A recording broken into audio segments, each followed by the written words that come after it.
C'est bon. Parfait. Excellent, merci. Donc, rebonjour à tout le monde. Bienvenue au webinaire. Aujourd'hui, c'est un peu différent comme webinaire qu'on va tenter de faire pour vous. C'est un petit mini-jeu avec de l'information et des différentes questions et gabarits de courriels frauduleuses ou légitimes qu'on va passer à travers, puis on va tester vos connaissances en termes de cybersécurité. J'espère que ça serait quelque chose de très fun. Je vais passer au prochain slide parce que ça va vous donner un petit peu d'idée de ce qu'on fait. En tout temps, n'hésitez pas à vraiment, si vous avez des questions, poser les questions dans la section questions du webinaire. On a effectivement mis les micros, on a désactivé les micros. Fait que oui, toute question sera faite sous forme de texte dans la section des questions. Le webinaire, il y a quelques contenus ou picto ou diagrammes un peu anglais et français. Fait que, mais la bonne partie de ce webinaire sera faite en français. Mais effectivement, ça va être peut-être un format franglais. On est en train de l'enregistrer, fait que si jamais vous voulez partager ce lien-là dans le futur à vos collègues, n'hésitez pas. Vous allez avoir une copie de cet enregistrement.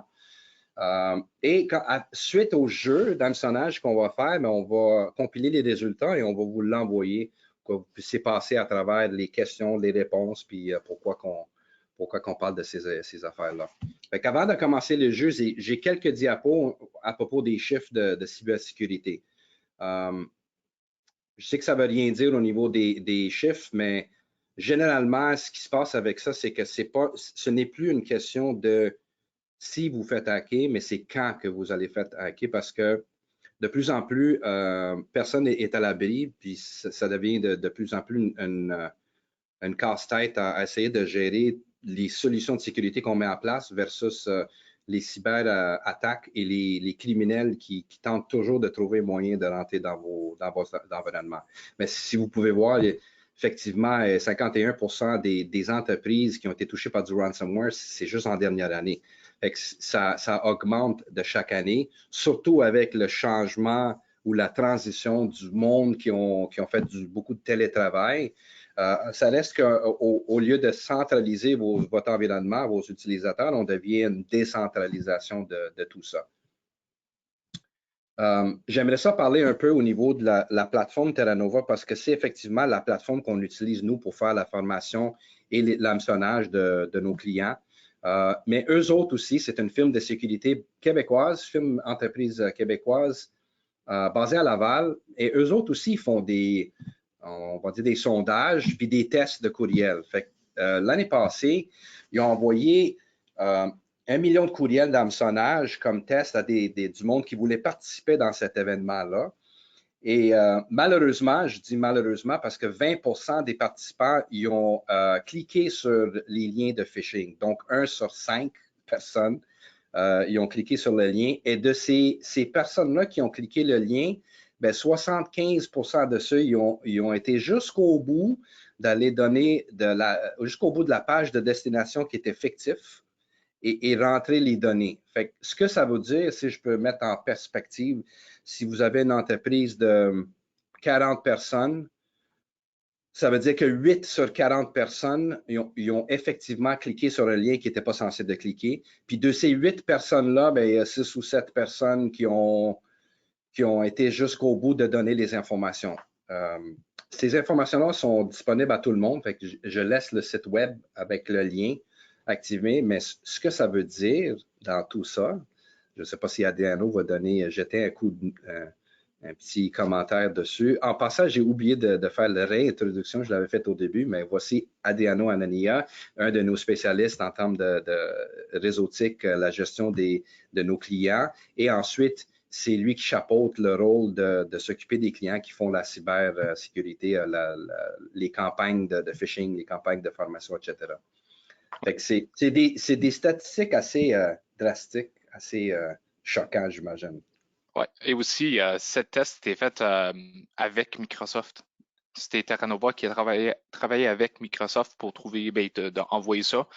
Et c'est des environnements comme nous autres. C'est pas comme ils ont fait des tests aux États-Unis ou d'autres pays. C'est vraiment partout.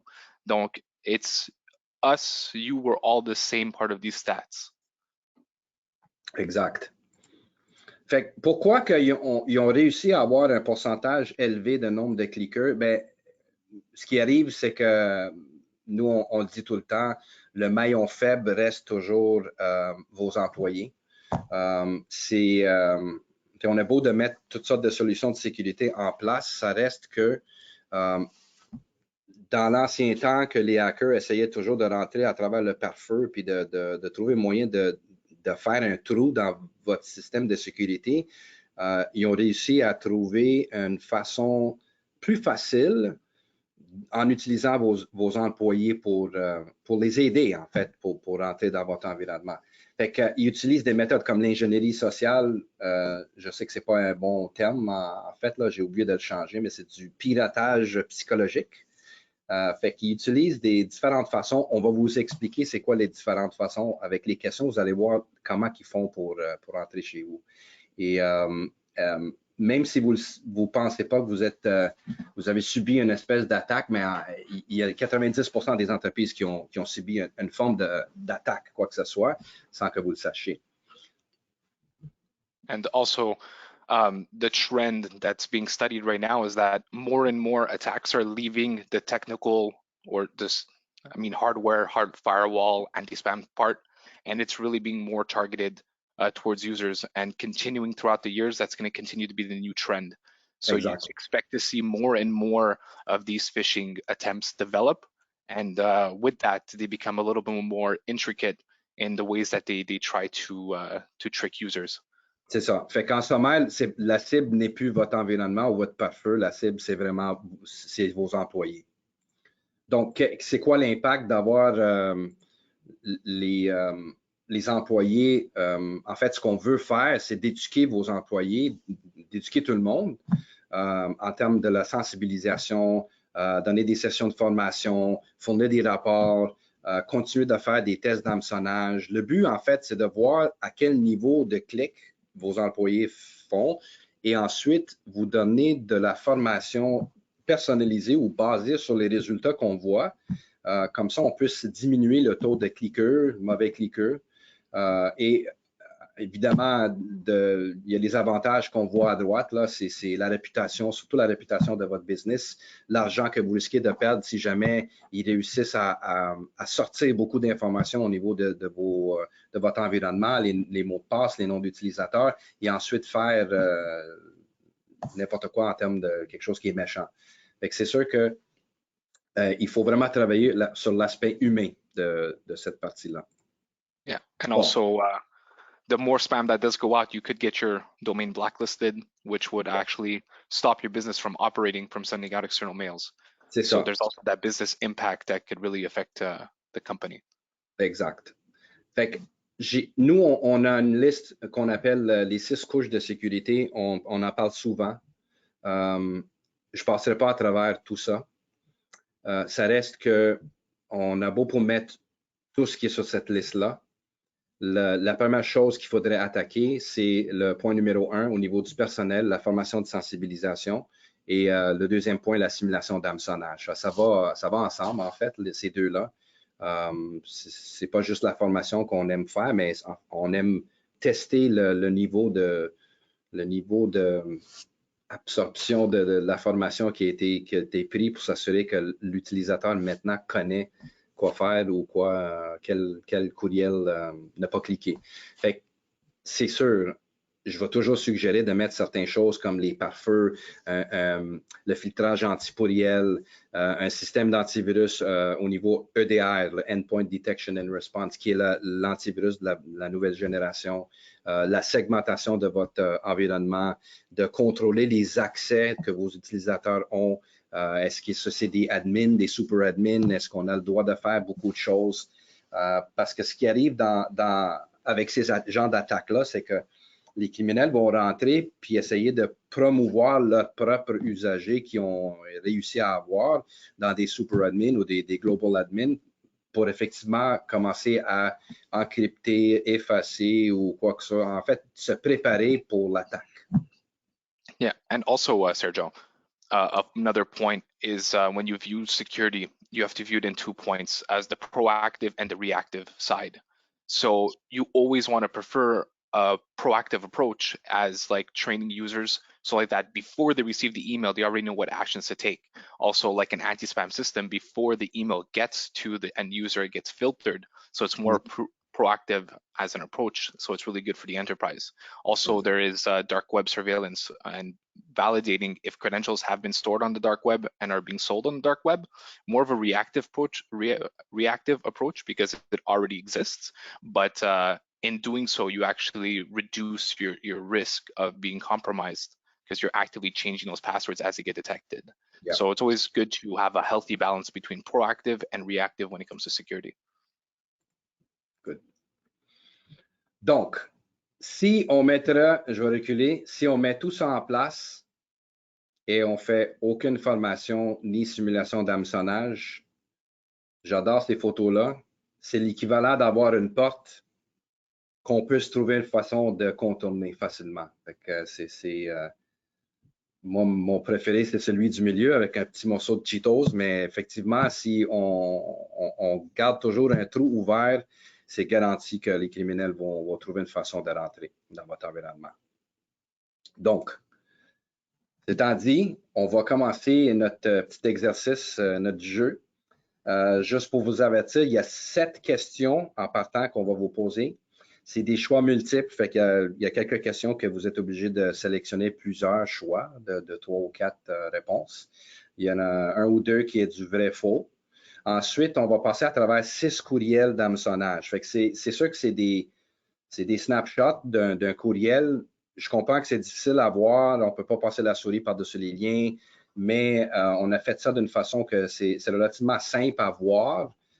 Et ce que j'aime dans ça, c'est que suite aux réponses que vous allez mettre, mais on va vous fournir la réponse après et expliquer pourquoi que c'était fraude ou légitime comme courriel. Les résultats, on est en train de les capter et on va les mettre dans un beau petit rapport qu'on va envoyer à nos contacts principaux de ce webinaire. Et oui, il y a des mauvaises réponses, mais je vous dis, il n'y a pas de mauvaises réponses. Tout est correct. En fait, notre but vraiment, c'est de vous fournir le plus d'informations possible pour que vous puissiez être un petit peu plus vigilant puis comprendre comment la méthodologie des criminels fonctionne. En disant ça, on va commencer avec la première question.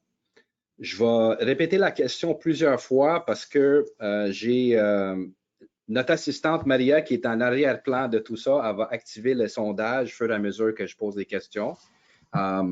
Fait qu'on va, dans les questions, dans le sondage, vous allez voir les réponses, mais la question n'apparaît pas. Fait que c'est important que je vais stresser ou répéter la question. Première question. Quel type de renseignements les voleurs d'identité souhaitent-ils particulièrement obtenir? Donc, ces gens-là, le but, c'est vraiment d'aller chercher de l'information.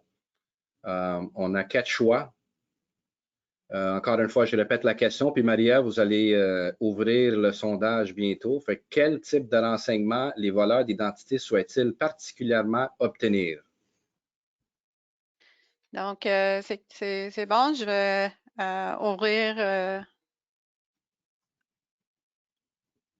Fait que vous allez être capable de choisir les réponses que vous pensez sont les bons. What car do you drive? I drive a Subaru. Je vais répéter la question. Quel type de renseignements les voleurs d'identité souhaitent-ils particulièrement obtenir? What's that?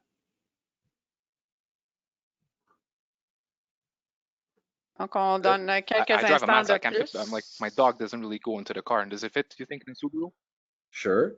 Why not? It fits. I have a cat and 2 birds. Do you think your car is more pet-friendly? Yeah. Yeah. What's your cat's name? My cat's name is Tuxie. What's your cat's name? Tuxie. Tuxie. With an X? 2 X's. C'est bon, les gars. Je pense qu'on a 96% des réponses. Donc, on va fermer et je vais partager les réponses. Donc, et voilà. Fait qu'on a 63% du monde qui ont répondu le nom de jeune fille de votre mère. On a aussi 81% qui ont répondu les numéros de carte de crédit de votre compte de banque. 96%, un gros pourcentage, votre numéro d'assurance sociale ou d'assurance sécurité sociale. Et 30% le nombre d'enfants que vous avez. OK. Donc, je vais enlever ça. Fait que les bonnes là, réponses sont? J'ai activé les réponses. Vous allez les voir maintenant, j'imagine, oui. Oui. Et vous avez remarqué pendant que vous répondez aux questions, Diano m'a posé quelques questions que vous pensez peut-être dire qu'est-ce qui se passe entre eux autres, là, pourquoi ils sont en train de parler des choses. Mais effectivement, ce qu'il vient de faire, c'est qu'il m'a posé quelques questions sur mon auto, si j'avais d'informations pertinentes, puis qui pourraient possiblement assister de son bord d'aller trouver un mot de passe typique que les gens utilisent. Fait que, typiquement, ils vont utiliser les noms de le nom d'auto, quelque chose qui est personnel, assez proche. Exemple, le nom de mon chat, peut-être, ça serait possiblement un de mes mots de passe. And what you'll find in common security questions, like when you do register on websites, they'll ask you 3 security questions, and common ones are what car do you drive, what's the name of your first pet, and these are topics that come up in normal conversation. So you have to be a little bit more vigilant when supplying that type of information. It's not generic, like just a number, like how many kids you have. It's more, what's the name of your cat? Which street do you live on? And those informations with trends, we notice that users use that in their passwords. Yeah. Et le problème qu'on a, c'est que c'est peut-être pas votre environnement qui va être hacké, c'est peut-être le site web que vous avez enregistré vos informations dessus. Et ensuite, eux autres vont sortir ces informations-là, puis vont commencer à utiliser ces informations-là contre votre environnement ou contre votre entreprise. Deuxième question, les courriels qui demandent des renseignements personnels, financiers ou demandent de cliquer sur un lien, une pièce jointe, sont souvent utilisés par les criminels, mais c'est dans quel but? Pourquoi qu'ils veulent avoir ces informations-là, financières, personnelles? Pourquoi qu'ils vous demandent de cliquer sur les liens? C'est quoi leur but éventuel de tout ça? On va activer le sondage. C'est fait. Parfait. Encore une fois, les courriels qui demandent des renseignements personnels, financiers ou de cliquer sur des liens ou des pièces jointes, c'est quoi le but d'un cybercriminel de poser ces questions-là ou d'avoir cette information-là?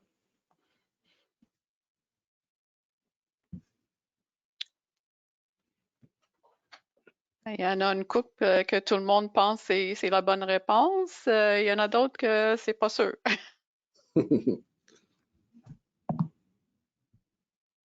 Okay. On va attendre quelques instants de plus.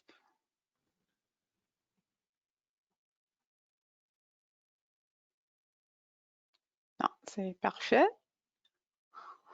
On arrive quasiment à 100%, donc on va fermer le sondage et je vais partager les réponses.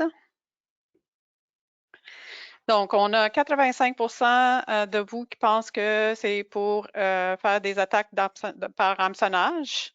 22% ont dit écoute clandestine, excusez. 81%, c'est d'infecter votre ordinateur avec un logiciel malveillant. Et 70%, c'est commettre un escroquerie. Parfait. On va revenir aux bonnes réponses. Les réponses. En passant, tout le monde, moi, je ne suis pas capable de voir les résultats. Parce que je suis présentateur, je ne suis pas capable de voir les résultats ni les questions, mais ce n'est pas grave. J'ai tout le monde qui va m'aider en termes de fournir ces informations-là. Mais voilà. En fait, le but, c'est vraiment de se préparer pour une attaque d'hameçonnage dans le futur, de tenter d'infecter votre ordinateur avec certaines choses. Ça dépend du type de criminel aussi. C'est quoi le but, en fait? Est-ce qu'il veut sortir de l'information pour être capable de le vendre? Est-ce qu'il veut rentrer avec des outils puis mettre en place quelque chose pour complètement scraper et demander des rançons? Il y a différentes façons différentes raisons. J'imagine que quelqu'un voudrait faire ça, mais en sommaire, c'est la réponse 1, 3 et 4 qui est la bonne réponse. C'est pas dans leur intérêt d'écouter puis juste de voir qu'est-ce qui se passe. Ils font ça d'une façon quasiment robotique, là, hein, Adriano? C'est des outils qu'ils font pour faire la collecte. C'est pas Oh, une ils sont pas personne. mal, C'est ça. robotic. But also the tactics that they use are generally impersonation, trying to pretend to be someone else. So that's how they really get your trust when sending you emails and whatnot. So once they collect that information, they can use it to sell it, they can use it to spam, or they can use it to create a huge mesh, and you could just be one node in thousands of computers that are sending out spam. So there's different ways. Good. Prochaine question. Quelle pratique mérite d'être privilégiée lors de la sélection d'un nouveau mot de passe? Donc, vous êtes prêt à faire, à changer votre mot de passe ou de mettre un mot de passe, quoi que ce soit. Sélectionnez toutes les réponses qui méritent d'être une pensée ou qui est privilégiée en termes d'avoir une bonne hygiène de mot de passe, je dirais.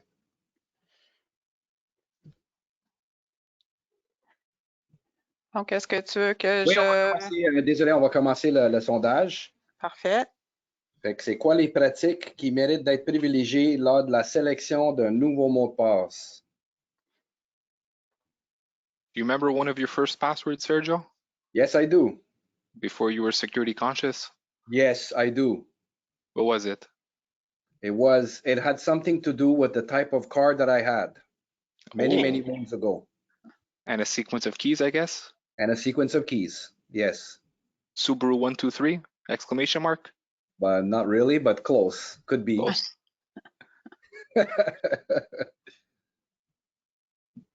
Don't everyone start trying Sergio's email and password now. Ça marche pas. Je suis loin de ces mots de passe. Tu as fait la formation, Sergio, c'est ça? J'ai fait la formation, oui. Ouais. On pratique ce qu'on prêche. On a fait nous-mêmes notre propre campagne d'hameçonnage et de formation à l'interne. Fait que, parfait. On va donner juste une seconde de plus s'il y a du monde qui veulent répondre. Parfait. Donc, je vais fermer le sondage et je vais partager les réponses. Donc, mot de passe qui contient au moins 6 caractères, 69%. Un mélange de lettres, chiffres et caractères spéciaux, c'est 100%. Hein? Première lettre de chacun des mots constituant une phrase, c'est 46%. Et c'est des séquences de touches successives, il y a 0% pour ça. Ah, je suis content de voir ça. Je suis vraiment content de voir ça. C'est bon. Ouais. Fait que les réponses, c'est le 2 puis le 3. Je vais commencer par dire désolé, je sais que les questions sont possiblement un petit peu difficiles, mais honnêtement, c'est des questions qu'on prend directement du portail de formation avec les quiz et c'est le genre d'information et formation qu'on passe à travers avec tous les employés pour vraiment les mettre au courant de comment ça fonctionne. Je vais particulièrement pointer sur le premier, l'utilisation du mot de passe qui contient au moins 6 caractères. Je passe au prochain diapo pour vous donner une petite idée de combien de temps ça risque de prendre d'un cybercriminel de rentrer avec un mot de passe qui a seulement 6 ou 7 caractères. On peut voir, même si on mettrait les chiffres du majuscule, minuscule, des symboles, si on a jusqu'à, je vais dire jusqu'à 8 caractères, ça prend juste 8 heures avec des bons outils qu'ils ont. Et ils ont les outils. Et c'est facilement achetable sur le dark web. Donc, en ce moment, ce qu'on essaye de pousser pour nos clients, c'est vraiment de dépasser les 8 caractères, d'arriver à le 9, 10, 11. Et surtout d'avoir quelque chose assez complexe comme mot de passe. And this is also adapting too with advancements in technology. That maybe only a couple of years ago, an 8 password or 8 character password would take about 2-3 weeks, and now it's down to 8 hours. So there's been so much improvement and so much processing power that just a password less than 12 characters is not even enough. So Yes. it's always best to leverage other tools and other ways to secure your network like MFA, and also implement some geolocation filtering, isolate your logins only to the country that you live in, so you have a better chance at not being brute forced. That's right. So Adriano, MFA, c'est quoi? Multi-factor authentication, it's Merci. yeah, so sorry. When you ouais, when you log in, it's going to ask a second factor or a multi-factor. So you log into your computer from your computer, it's going to trigger your phone. Many banks now are making this the norm, and we see this happening. And that's just what MFA is. Parfait. Prochaine question. Quelles sont les façons les plus courantes d'installer involontairement un rançongiciel sur votre ordinateur? Fait que, il y a différentes façons qu'on risque de faire installer quelque chose sans le savoir. En fait, c'est ça la question. C'est de quelle façon qu'on risque d'installer involontairement un rançongiciel? On va activer le sondage. Je le répète encore. Quelles sont les... Oui, excuse-moi, Maria. Pardon. Vas-y. Quelles sont les façons les plus courantes d'installer involontairement un rançongiciel sur votre ordinateur?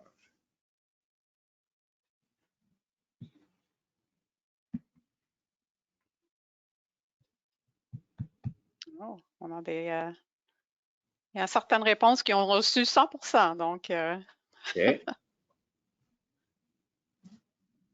on va attendre juste quelques instants de plus. On arrive quasiment à 95% du monde, donc on va arrêter ça. Et je vais partager les réponses. Donc, on a 100% pour ouvrir une pièce jointe malveillante. On a 85% visiter un site web malveillant. 96% pour installer une application infectée. Ouais. Et 8% en lisant un article en ligne. OK, c'est bon. C'est des bons résultats. Enfin, effectivement, c'est les trois premiers, les plus courantes en termes de... oui, ça se peut. Je ne sais pas, Adrien, si tu veux parler au niveau de l'article en ligne. Ça se peut que vous vous faites infecter en lisant un article, mais ça, c'est juste dans le cas si jamais on... En fait, il faut visiter le deuxième point. Il faut visiter le site web malveillant pour se faire pogner pour le quatrième. Yeah, exactly. So, I mean, it's still safe to go on common websites that you normally go on. You shouldn't be too, worried about every website that you're on. But if it's something new that you're not used to, or even common websites do use ads on the sidebars that bring you to malicious websites. So maybe not start clicking on ads and find yourself deep into the web. C'est surtout, excuse-moi d'interrompre, les médias sociaux, là, right? Facebook et compagnie, puis il y a des tonnes de publicité, puis c'est souvent là qu'on trouve beaucoup de ça, hein, si je ne me trompe pas. On le voit de plus en plus sur Facebook. Quand tu scrolls, tu vois des ads, même pour des choses comme crypto, tout ça, et c'est d'autres façons d'essayer ils font pour pogner ton argent. Exact. Donc, question numéro 5, un petit vrai-faux. Vous devriez toujours faire preuve de vigilance avec les courriels que vous recevez. Donc, right, c'est bon. À moins que l'expéditeur ne soit quelqu'un que vous connaissez de confiance ou un collègue ou un ami, un membre de famille. Fait que, encore une fois, vous devriez toujours faire preuve de vigilance avec les courriels entrants, à moins que l'expéditeur ne soit que quelqu'un que vous connaissez et de confiance ou un collègue, ami, membre de la famille. On va activer le sondage. Parfait. Donc, vrai ou faux? Et je répète la question. Vous devriez toujours faire preuve de vigilance avec les courriels entrants, à moins que l'expéditeur ne soit quelqu'un que vous connaissez de confiance, comme un collègue, un ami ou un membre de la famille. Bon, j'ai 100% du monde qui ont voté, donc ça a été plus vite celle-là. On va fermer ça et je vais partager les réponses. Donc, il y a 25% qui ont dit vrai et 75% qui ont dit faux. Et la réponse, c'est faux. Effectivement, ils ont aussi trouvé façon de faire semblant que c'est quelqu'un que vous connaissez. Dans les tactiques de courriel, on le voit souvent. En fait, on reçoit, parce qu'on gère des environnements chez nos clients, on les voit aussi. En fait, on le voit même à l'interne ici, qu'on se fait envoyer des courriels supposément d'un collègue, mais c'est vraiment pas un collègue. Fait que, avec la formation, ça vous donne une idée de comment vraiment les identifier. Il y a différentes questions qu'il faut poser dans votre tête là, afin de comprendre que c'est bel et bien pas quelque chose qui vient de votre collègue ou un ami ou un membre de la famille. Yeah, and the term is spoofing. Spoofing. So when someone spoofs who the sender is. Ouais. Very commonly used tactic in phishing emails. 6e question, on est presque à la fin des questions. C'est quoi le piratage psychologique? On le connaît comme le social engineering ou ingénierie sociale. Fait que c'est quoi la définition de piratage psychologique? C'est juste une réponse dans celle-là, c'est pas multiple. Fait que je vous laisse la chance de passer à travers. Oui, vas-y, Madia. C'est fait. Bon, c'est quoi le piratage psychologique?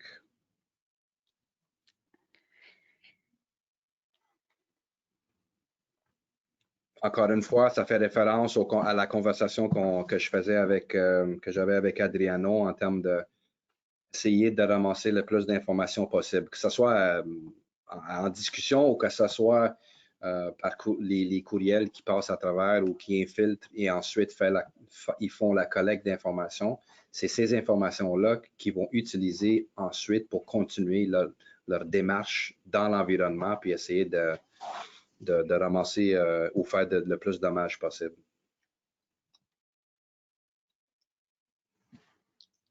Yeah, common practices too. Trust, impersonation. These are things that you'll notice in trends of emails that people use to pull that information. Donc, on a pas mal toutes les réponses. Fait que je vais fermer le sondage et donner et partager les réponses. Je pense que le sondage, ça se peut que vous avez été capable de voter pour plus qu'un, mais les réponses, on a 8% qui pensaient peut-être obtenir des renseignements avec techniques de piratage, 4% voler des ordinateurs et déchiffrer les renseignements à l'intérieur, 100%, donc la plupart du monde ont choisi celui-là qui en tout cas, qui a reçu 100%, c'est obtenir renseignements en incitant les gens à les fournir. Et 16% ont dit utiliser des renseignements pour commettre des fraudes. Donc, je vais... Ben, nous, ce qu'on va faire de notre côté, fait qu'on va juste enlever, parce que c'est juste une réponse, on va juste se baser sur la troisième, qui est la bonne réponse. Là, c'est le piratage psychologique, le social engineering, c'est vraiment un moyen d'obtenir les renseignements personnels confidentiels d'une façon que c'est l'employé ou c'est l'utilisateur qui va fournir ces informations-là aux criminels. Prochaine question. Quelles sont les caractéristiques des attaques liées au piratage psychologique? Plusieurs réponses. Mais c'est quoi exactement la caractéristique pour ces attaques-là qui sont liées au piratage psychologique? Encore une fois, quelles sont les caractéristiques des attaques liées au piratage psychologique?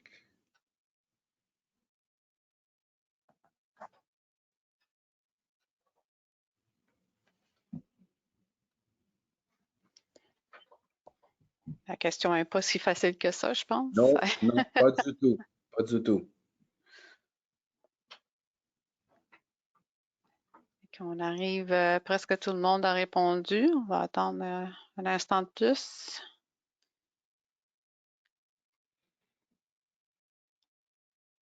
Bon, parfait. Donc, on va fermer ça et je vais partager les réponses. Donc, 100% ont dit manipulation et exploitation de bonne volonté des gens.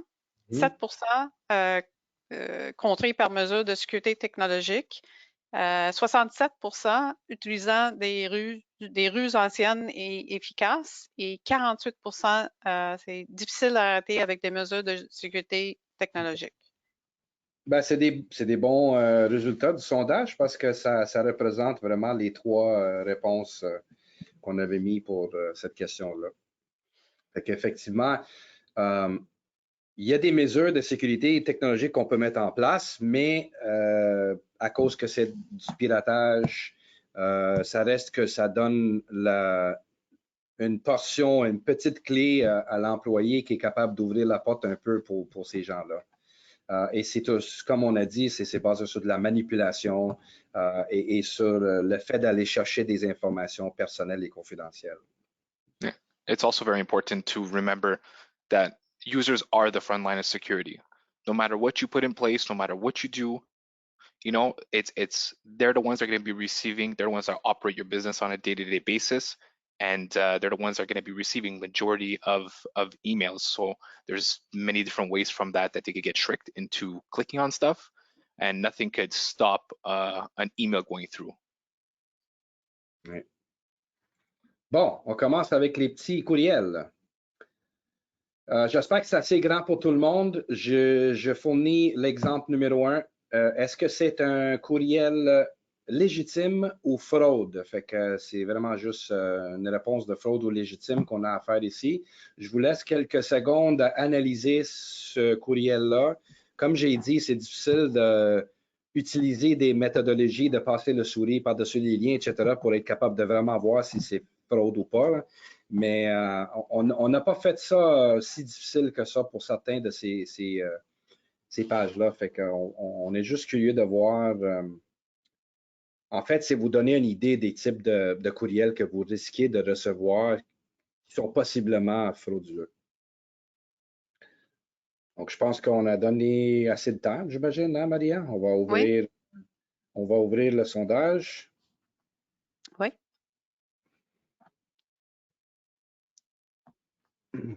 Alors.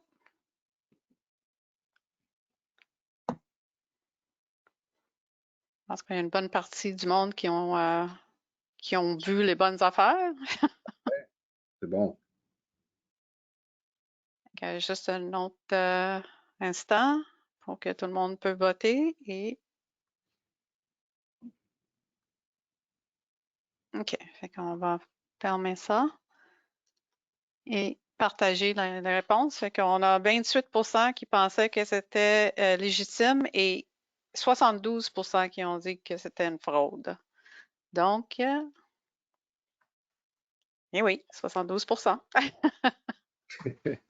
Donc, oui, c'est une fraude principalement parce que la personne qui l'envoie ou l'adresse qui l'envoie, ça a l'air d'être du LinkedIn, mais quand on voit le mot authentication, mais suite à authentication, le I est changé par un petit L, donc ça ressemble à un mot qui est correct, mais effectivement, c'est un courriel qui est frauduleux. And another thing to note on this template is that hackers will use real emails and they'll just change all the links to redirect to their website to really catch the eye of the user. So just basic, without even looking who the sender is, it's very believable as an email. You know, everything looks nice with the format and, you know, the footer, everything's there. So that's another thing to watch out for. And more as, you know, cyber criminals keep adjusting, the harder these are going to be. Oui, et c'est pour ça qu'on dit toujours d'utiliser votre souris, de passer par-dessus certains liens et boutons parce qu'il y a des petits pop-up qui apparaissent avec le vrai lien qui apparaît. Fait que ça vous donne une indication si c'est quelque chose qui est bon ou pas bon comme courriel. Le deuxième, c'est un courriel de Office 365. Ah, il l'a envoyé à moi. Fait que je vous laisse la chance de regarder, de passer à travers un petit peu.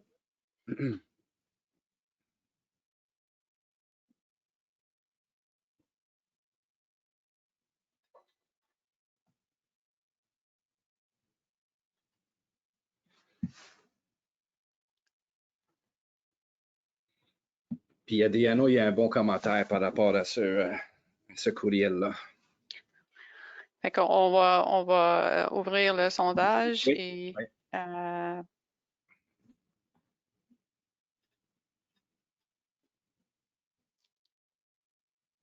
oh boy.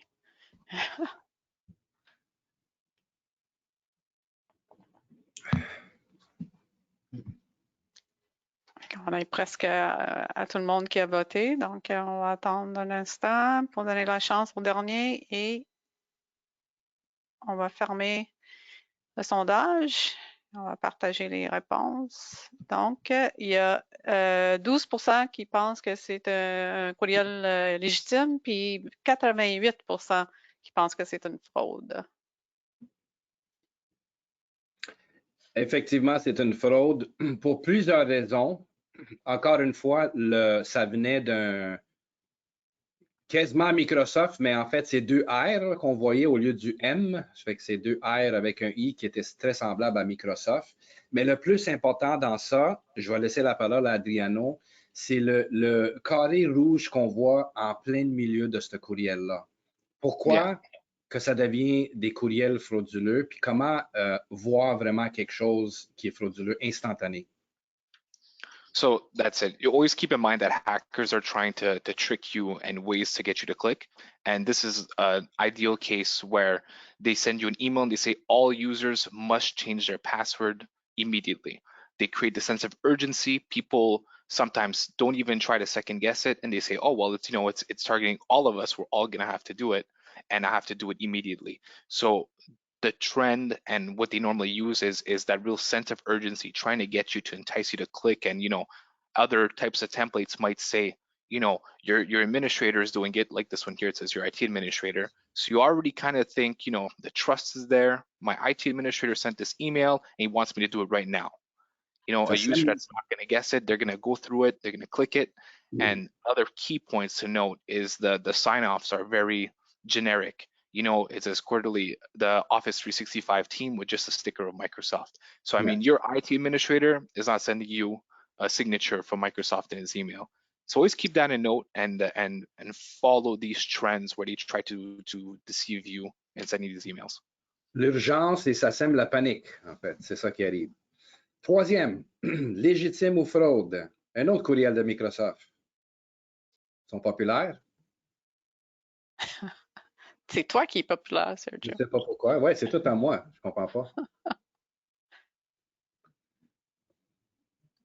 I usually get more vishing emails than phishing. The phone calls. The phone calls. Yeah. Moi, je reçois ça aussi. Ouais. 2 or 3 a day now. Ouais. OK. On va lancer. Est-ce que c'était légitime ou fraude?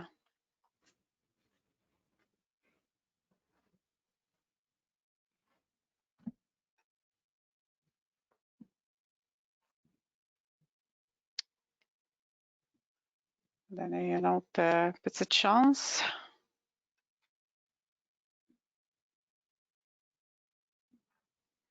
Parfait. Donc, on va fermer et partager les réponses. Donc, on a 76% qui ont dit que le courriel était légitime et 24% qui ont dit que c'était une fraude. Légitime, effectivement. En fait, c'est un vrai courriel. Pour être honnête, c'est un courriel que moi j'ai reçu. Je ne l'ai pas inventé. On n'a pas créé ce courriel-là. C'est un courriel que moi j'ai à Microsoft Personal. Mais ce que je voulais spécifier dans ça, c'est le même sujet qu'on a parlé de l'autre courriel. C'est que le sense of urgency qu'Adriano parlait, l'urgence n'est pas là. C'est vous allez être chargé X montant ce mois-ci quand le renouvellement arrive. Fait que tout le contenu, j'essaie de trouver mes mots, mais la façon que c'est expliqué dans ce courriel-là ne me donne pas une idée qu'il faut faire quelque chose tout de suite. Il n'y a pas d'urgence, il n'y a pas de panique, c'est en passant, voici. Mais ça reste que quand moi j'ai reçu quelque chose comme ça, il fallait que de mon côté, je valide certaines choses. Fait que oui, j'ai checké mes comptes, j'ai dit OK, j'ai payé Microsoft l'année passée, fait que ça arrive en même temps. des choses comme le courriel, ça venait du Microsoft Store, le streammail@microsoft.com. J'ai fait un petit check-up au niveau Google. Fait qu'il y a certaines choses que j'ai validées avant de faire quoi que ce soit. Mais de toute façon, ce que moi j'ai fait, c'est que je suis capable d'aller gérer mes abonnements par le portail de Microsoft. Fait une autre chose à dire, c'est que vous avez une façon d'aller chercher vos abonnements ou les licences ou gérer un portail, vous le faites en allant sur le site web. On suggère de le faire de cette façon-là et non de cliquer sur certains liens dans des courriels si vous n'êtes pas à 100% sûr que c'est vraiment ça. Yeah, so anything to deter you from following your standard way of working is what you're saying. So, I mean, the only other point that I'll say on this one here is that if you don't have a proper anti-spam system in place, people could impersonate the Microsoft's domain. So it'd be very easy for someone to copy this exact email and send it from Microsoft and change all the URLs to get redirected. So the best thing to do is say, if it's changing the way that I normally work, that I normally would go to Microsoft's website, ask the question and say, okay, do I need to click on this link or can I go another way around? Puis Adriano le dit pas pour juste dire, c'est parce qu'on le fait avec nos clients. On prend des courriels légitimes, puis on les change pour que ça soit frauduleux, puis on teste les employés avec. Fait que et on réussit à les faire cliquer. Numéro 4, un courriel qui a été partagé. Word, document Word avec OneDrive.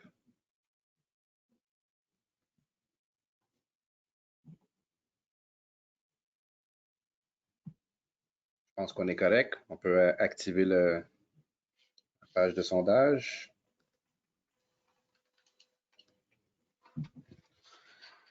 Légitime ou fraude?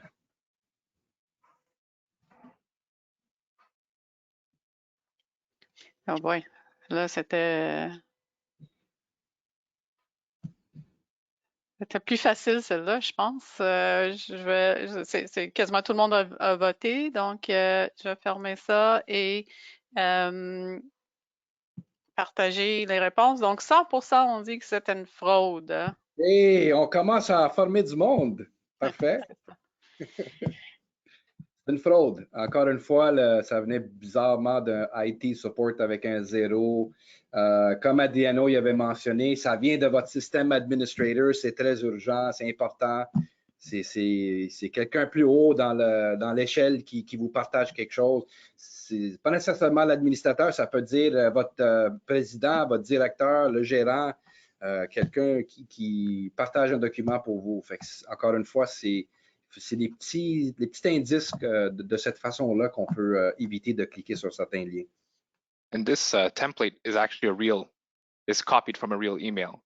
Just there's a lot more information. It says, your colleague with their email address has sent you this file.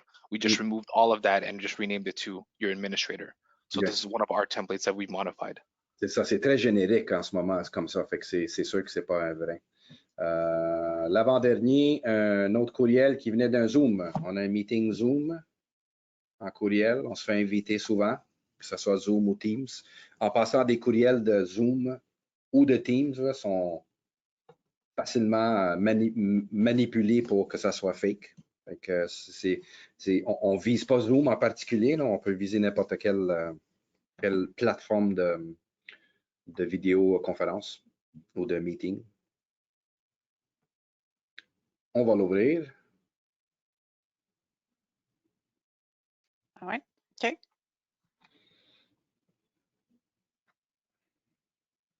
Celui-là est plus difficile. Oui.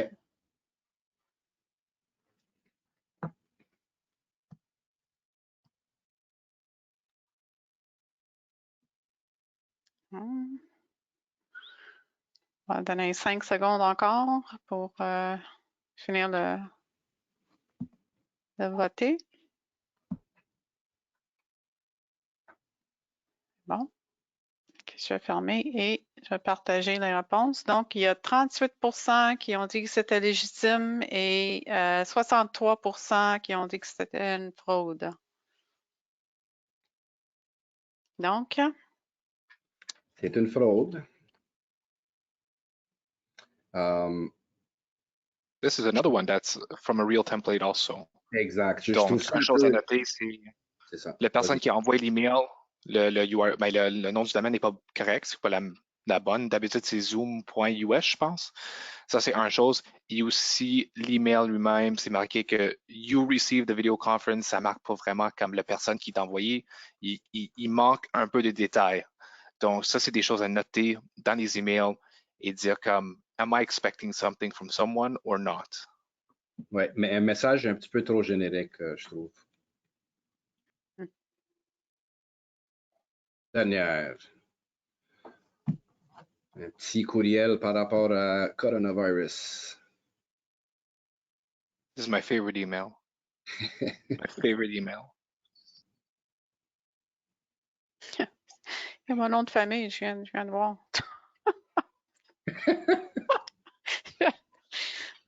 Ah, je ne l'avais pas remarqué avant.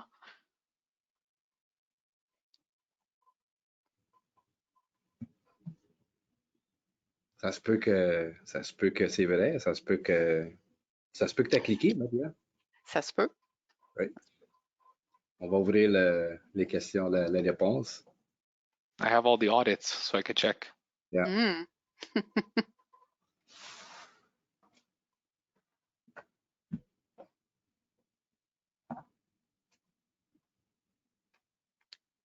Oh, ça a été vite pour la plupart du monde. Donc, on a presque tout le monde qui a voté. Ouais. On va fermer ça. Et on va partager les réponses. Donc, on a 96% du monde qui ont dit que c'était une fraude et 4% qui ont dit que c'était légitime. Donc, c'est la bonne réponse. Ben, c'est une fraude et pourquoi qu'Adriano adore ce courriel-là? C'est parce qu'on pogne beaucoup de personnes avec ce courriel-là Yeah. chez nos clients. C'est plusieurs facteurs. Évidemment, l'adresse encore, le COVID, c'est COVLD. Un domaine qu'il faudrait peut-être valider avant. Ensuite, le logo bien ordinaire avec zéro information après. Fait que il y a plusieurs facteurs qui rentrent que c'est vraiment quelque chose de frauduleux. Yeah, and also it's a very sensitive topic for many people. Oui, You know, exactement. this is something that we launched to our clients. You know, we kind of gave away a little bit the answer during talking about it, but it's something that we used at the beginning of our campaigns in March of last year.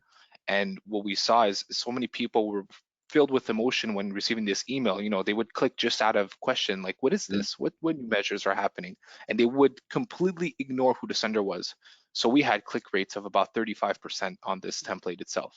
Yeah, so that's So big. that's what I'm saying. It's my favorite. I'm gonna put a picture frame of that Yes. people with masks. Donc, ce qui est beau dans tout ça, c'est qu'on va avoir des résultats qui vont être compilés puis envoyés. Mais en fait, la question reste, avec tout ce qu'on a vu, qu'est-ce qu'on peut faire pour améliorer le niveau de votre parfum humain, de votre knowledge, de votre vigilance, de sensibilisation? Qu'est-ce qu'on peut faire pour aider à diminuer ce risque-là? Nous, ce qu'on fait, j'en ai parlé plusieurs fois là, avec tous ces diapos, mais je parle souvent des formations et les phishing qu'on fait chez nos clients au hameçonnage. On a deux genres de programmes qu'on utilise. C'est les programmes de 6 campagnes puis des programmes de 3 campagnes. En fait, ce qu'on fait, c'est des mandats de 12 mois, fait un an au complet. Puis pendant l'année, on fait des simulations d'hameçonnage avec des différents courriels que vous venez de voir, qu'on envoie à tous les employés, puis on essaie de voir le pourcentage de clics, à quel niveau qu'ils ont cliqué, est-ce qu'ils ont juste cliqué, téléchargé le fichier, téléchargé les photos, est-ce qu'ils ont été jusqu'à la page de destination qui était une page fictive on a créée, et est-ce qu'ils ont été jusqu'au bout d'aller rentrer leur adresse courriel avec un mot de passe. C'est un mécanisme qu'on met en place pour essayer de sortir ces informations-là de votre monde réel des employés, puis ensuite de fournir des sessions de formation afin de les donner le plus d'informations possible pour qu'ils soient plus vigilants puis soient capables d'identifier qu'est-ce qui est vrai ou qu'est-ce qui est pas vrai, qu'est-ce qui est fraude, qu'est-ce qui est légitime. Fait que c'est pas des grosses sessions de formation, c'est vraiment des 5 à 7 minutes, des 3 à 4 minutes. On les met ensemble. C'est relativement léger pour les employés. Parce que c'est une plateforme qui passe à travers 12 mois, c'est très facile pour passer pour tous les employés sans que ça soit trop lourd en termes de formation. J'ai perdu ma souris. Bon, voilà. Fait que, comment qu'on fait ça vraiment? Je ne passerai pas à travers tout ça, mais ça, c'est juste un aperçu de notre processus au niveau les campagnes qu'on crée. Fait qu'il y a une menace à gauche qui est soit des attachements, des pièces jointes dans des courriels. Il y a des liens vers du malware file, il y a des liens vers des pages de destination. Puis ça crée un comportement de l'utilisateur. Et ensuite à ça, ben, nous, on utilise des différents gabarits de courriel pour essayer de pogner les employés, si on veut dire. Et ensuite, ben, avec les résultats qu'on reçoit, on est capable de vraiment faire une personnalisation au niveau de la formation et des sujets, le contenu, pour être capable de vraiment informer les utilisateurs correctement et non juste donner un sujet aléatoire qui n'a même pas rapport avec leur industrie ou quoi que ce soit. C'est ça le but. What a good point for that, Sergio, is that when we phish users, we're not just trying to get a percentage to present to you to say you guys failed. Correct. The idea is really to follow a flow in training the users and training them with today's trends. So doing something like a link to a malware file and opening the attachment, we would send you a specific template and then train the user so the flow follows throughout the user so they could say, hey, I remember I got an email like that. I know exactly what to do. And the same works for the reverse. I could give you, an email that explains social engineering, and then after that, phish you on social engineering and see, like, are you going to remember the training? So a key point too is that the trainings only last in a user, for a standard user, 6 months of retention before they'll forget the basics of cybersecurity. So it's always important to keep the flow in training those users. Exact. Les gars, on a une question de Samer qui demande, les tests et formations sont-elles dans les 2 langues? Oui, ben, en fait, ils sont dans 40 langues. Ce qui est vraiment le fun dans ça, c'est que je sais qu'on a des clients qui ont plusieurs sites, plusieurs pays peut-être, plusieurs langues, où ils sont disponibles. Notre programme est toujours disponible anglais-français en tout temps. Puis on fait juste identifier les utilisateurs. Comme ça, quand les templates de courriel sont envoyés dans leur langue et la formation est envoyée dans leur langue. Fait comme ça fait vraiment un monde réel en termes de courriel. Parce que peut-être que c'est sûr que j'ai des clients qui me disent, ben nous, on parle juste français, puis si on reçoit un courriel en anglais, on sait, c'est sûr que c'est fraude. Oui, mais nous, on envoie des gabarits en français aussi. Fait que c'est vraiment on fait le bilingue et autres langues, en fait, avec certains de nos clients. Fait qu'on a eu des clients qui ont fait chinois, allemand, portugais, espagnol, ouais. Fait qu'on on a fait différents. Puis les formations sont vraiment bien enregistrées, je dirais, de la compagnie Terra Nova. Ils font une très belle job pour les traductions de chacun de ces langues-là. Fait que vraiment, c'est vraiment pratique pour passer à travers ça. Puis comme Adriano il a dit, c'est vraiment à force de répéter certaines choses qu'éventuellement, on va le garder en mémoire.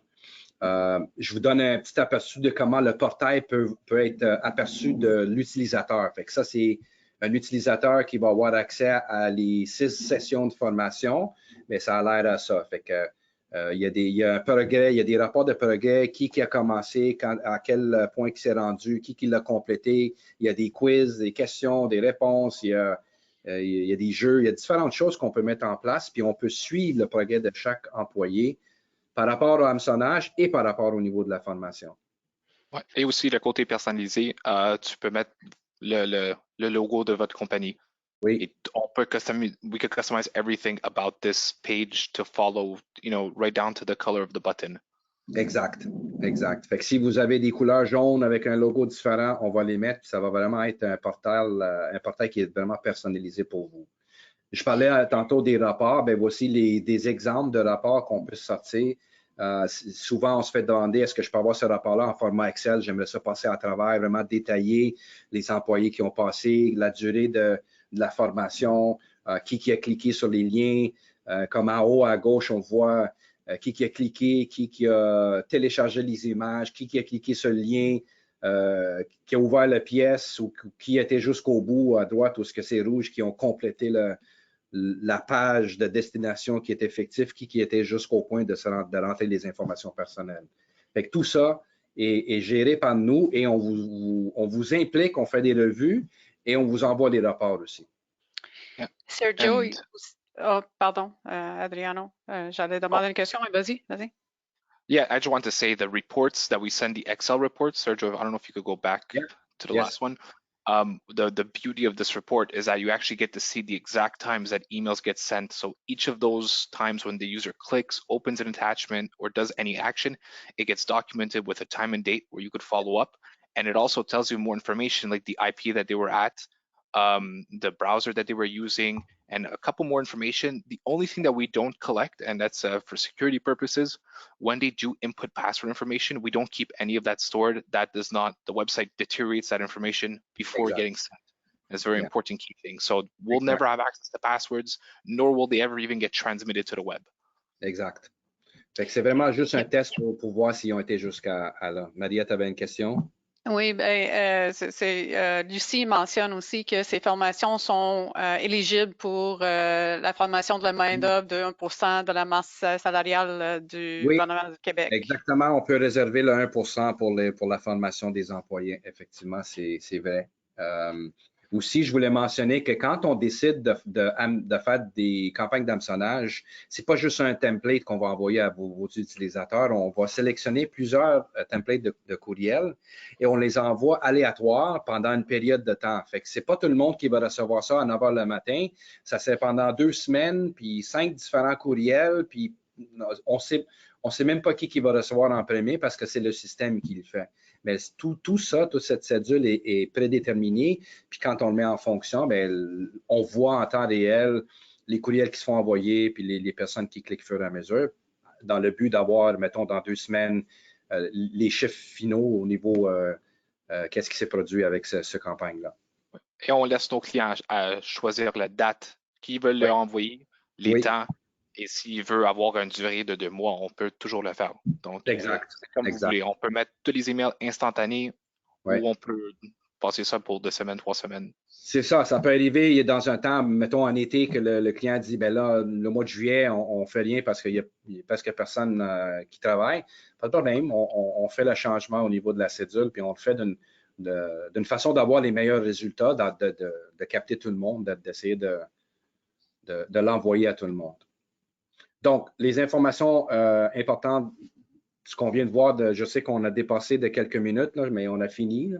Mais la cybersécurité est une bataille constante. Ça nécessite la formation continue. Fait que, comme Adriano a dit, répétage, il faut répéter. Je pense qu'ils disent qu'il faut répéter 7 fois avant qu'on puisse la mettre dans la tête. Là. Fait que, effectivement, il faut répéter ce processus, cette formation et réviser les sessions de formation et répéter les exercices afin de monter le niveau ou de diminuer le niveau de risque que vos employés ont en ce moment.